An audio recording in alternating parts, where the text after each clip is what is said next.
Glória a Deus, nosso Senhor. Hoje eu estou aqui colocando o Raio para dormir, balançando aqui a rendinha para ele. Já já ele dorme. E eu quero fazer aqui com você um vídeo rapidinho devocional, né? Do Eu Sou Ela.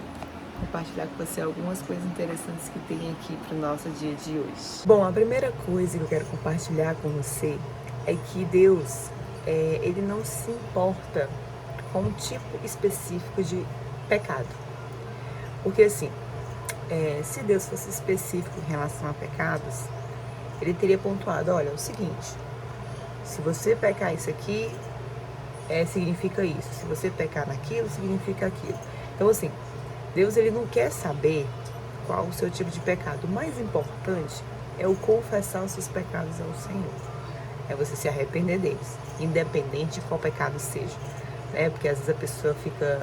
Isso é mais coisa de ser humano, né? Misturado com o seu ego, com o próprio pecado que tem no coração, e gosta de diminuir as pessoas por meio dos pecados delas. Mas a Bíblia ela não faz isso. A Bíblia ela mostra que o caminho do Senhor Jesus vai nos libertar dos nossos pecados, certo? Porque Ele pagou o preço na cruz pelos nossos pecados, independente do pecado. Ele pagou. E no livrinho fala de uma coisa interessante em relação ao pecado, em relação a tropeçar, em relação a cair. Algumas mulheres que caíram, algumas mulheres de Deus, né? Nós temos aqui, ó, a Eva é a primeira delas. A Eva caiu, mas em nenhum momento Deus deixou de abençoar a Eva com Caim e Abel. Mesmo que Caim, né, tenha tomado aí suas decisões, mas Deus continuou abençoando Eva e Adão, né? De todas as suas gerações a gente consegue ver isso. Então Eva ela caiu, mas aí não significa que ela não pode se voltar para o Senhor. Não significa que Deus não deixou de amar Eva porque ela simplesmente caiu, né? Teve as consequências do pecado dela, mas isso é o natural do quem planta colhe, né? Sara, ela tomou suas próprias decisões ali com H, né? Tomou decisões erradas, caiu também, mas nem por isso Deus deixou a Sara desamparada, abençoou ela com Isaac. Ele traz o exemplo da mulher que tinha má fama, que limpou os pés de Jesus. Eu vou ler aqui rapidinho para vocês, ó. Naquela cidade morava uma mulher de má fama. Ela soube que Jesus estava jantando na casa do fariseu, né? E então pegou um frasco feito de alabastro, cheio de perfume, e ficou aos seus pés de Jesus por trás. Ela chorava e suas lágrimas molhavam os pés dele. Então ela os enxugou os seus próprios cabelos. Ela beijava os pés de Jesus e derramava o perfume neles, né? Quando o fariseu viu isso, o que ele pensou? Se este homem fosse, de fato, um profeta, saberia quem é esta mulher que está tocando nele a vida de pecado que ela leva. E aí Jesus disse ao fariseu: Simão, tem uma coisa para lhe dizer. Detalhe, viu? Aqui na Bíblia fala que o fariseu pensou, mas ao mesmo tempo Jesus respondeu, ou seja, Jesus ele conhece os nossos pensamentos. E aí o Simão, né, o fariseu, falou assim: fala, mestre. E Jesus disse: 2 homens tinham uma dívida. Aí dá um exemplo. 2 homens tinham uma dívida com um homem que costumava emprestar dinheiro. Um deles devia 500 moedas de prata e o outro 50, mas nenhum dos dois podia pagar ao homem que havia emprestado. Então ele perdoou a dívida de cada um. Qual deles vai estimá-lo mais? E ele fala: eu acho que é aquele que foi mais perdoado.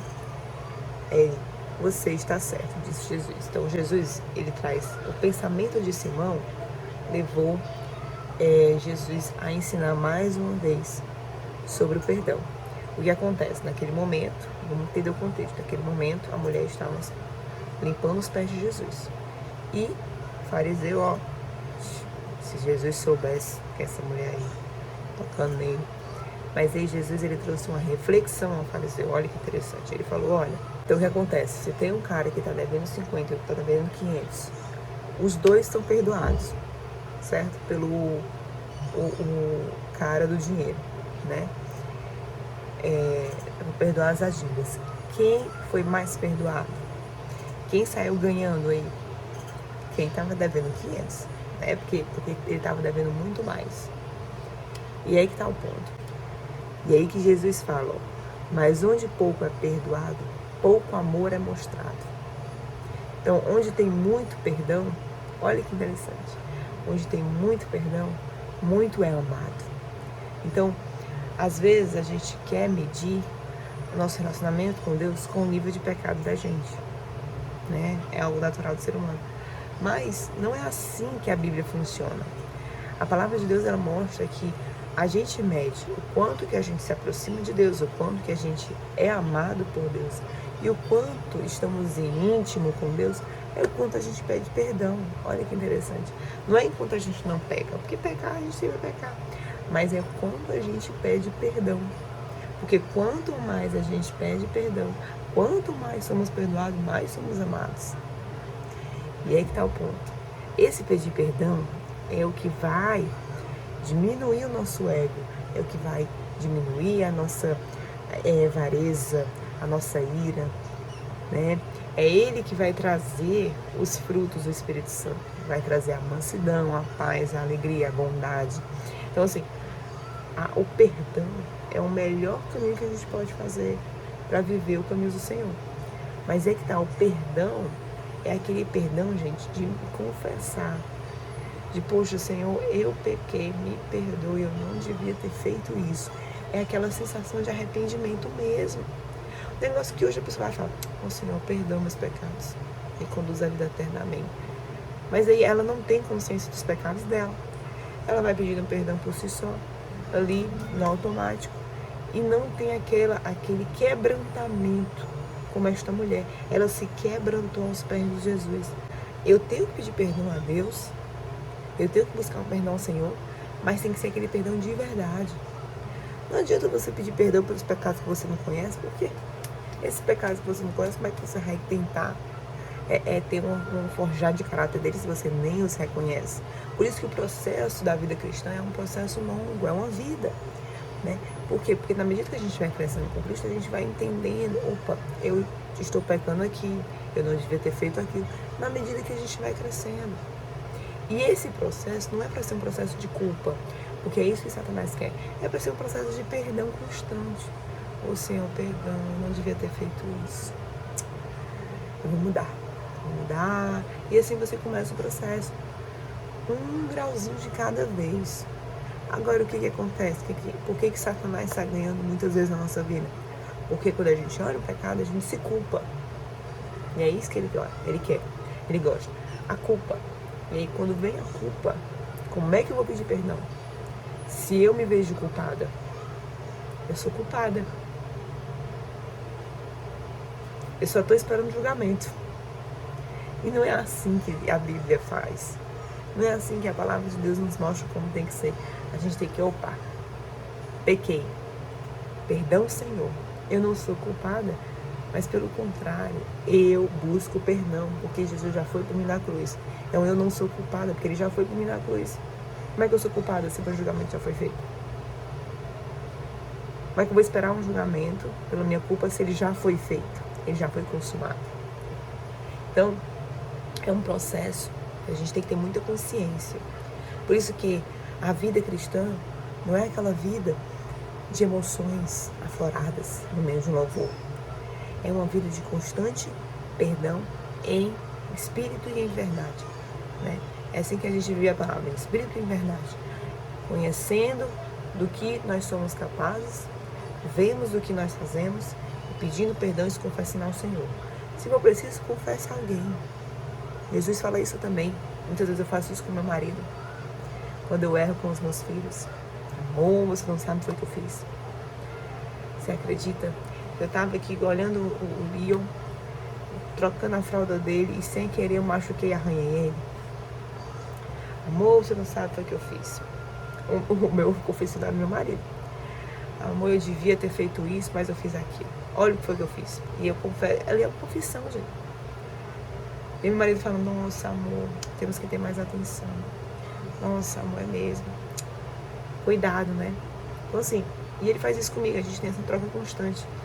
Então, é uma forma da gente fazer a confissão e no recorrer disso, a gente pedir perdão a Deus, pedir perdão à pessoa que nós magoamos, É esse processo, gente. Sabe? E é doloroso, é difícil, machuca, mas vai ajudar a forjar o nosso caráter. Porque esse doloroso não é uma dor que está ligado ao que a gente fez. É uma dor de culpa. É uma dor que Satanás gosta de implantar no nosso coração. A dor de culpa. A dor de desprezo sobre si mesmo. Tá entendendo? E a gente tem que repreender isso. Então a gente só vai aprender a ser forjado um novo caráter. Sabe quando a gente lê Romanos e Efésios, que fala do novo caráter em Cristo, e fala do pecado original que a gente tem que se revogar a Deus? Pois é. Então, forjar um novo caráter ali no meio das provações é no meio de todo esse processo.